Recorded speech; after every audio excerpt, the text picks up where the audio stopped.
Yeah. Did you ever meet him? He was a very close friend of mine. Was he? Yeah. I knew him on and off for many years. We had a very strange relationship. He was, I never belonged to his clan because I made fun of him. And nobody ever made fun of Hemingway. Yeah. But I did. And he took it, but he didn't like me to do it in front of the club. We met in a projection of a movie which he had made and which he wanted me to narrate. And he had written the commentary. This is many years ago. Yeah. And we hadn't seen each other. This is a dark projection room, and I was reading the text. And I said, is it really necessary to say this? Do you think wouldn't it be better to just see the picture? And things like that. And then I heard this growl from the darkness, you know. Some damn faggot who runs an art theater trying to tell me how to write narration and so on.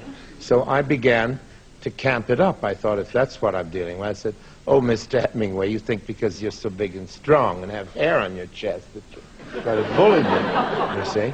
So this great figure stood up and swung at me.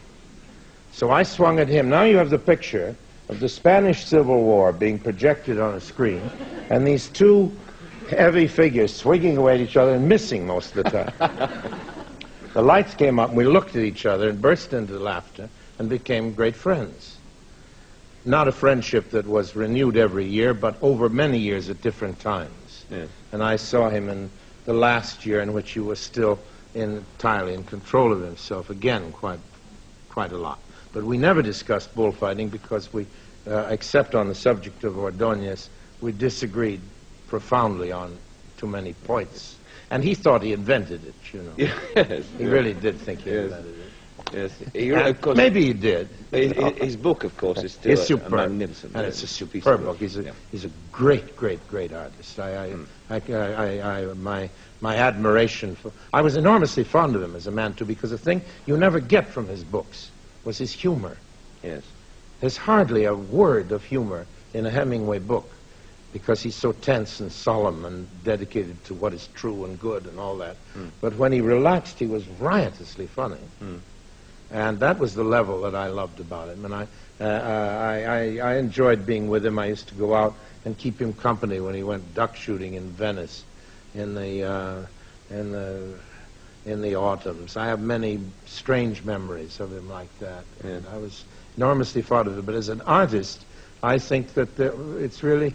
there are very few important writers, with the exception of Novikov, who have not been influenced to some degree by him. I think it's impossible to write the same as we did before he wrote. And yet, do you not sense now that he's become, over the past 10 years, an old-fashioned sort of figure? He's come back again, I think. Yeah. My hunch is, I don't know in England, of course, because these things vary in different countries. In America, he was in total eclipse for the last 10 years, but the sun is rising again, critically for him, a little bit. Yeah.